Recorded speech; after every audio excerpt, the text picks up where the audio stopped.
ओम शांति। स्वयं और सर्व के प्रति मनसा द्वारा योग की शक्तियों का प्रयोग करो. சுயத்திற்காகவும் அனைவருக்காகவும் மனதின் மூலமாக யோகத்தின் சக்திகளை உபயோகப்படுத்துங்கள். अभी मनसा की क्वालिटी को बढ़ाओ तो क्वालिटी वाली आत्माएं समीप आएंगी. இப்போது உங்களுடைய மனதின் தரத்தை உயர்த்தினீர்கள் என்றால் தரம் வாய்ந்த ஆத்மாக்கள் அருகாமையில் வருவார்கள்.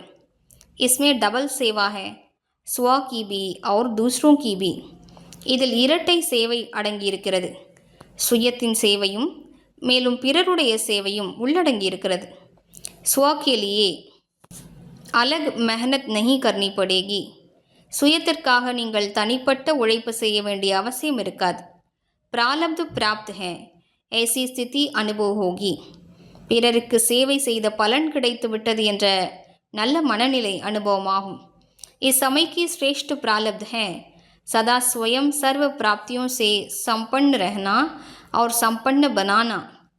இந்த நேரத்தினுடைய உயர்ந்த பலன் என்னவென்றால் சதா தானும் அனைத்து பிராப்திகளாலும் நிறைந்தவராக இருப்பது மற்றும் பிறரையும் நிறைந்தவராக ஆக்குவது. ஓம் சாந்தி.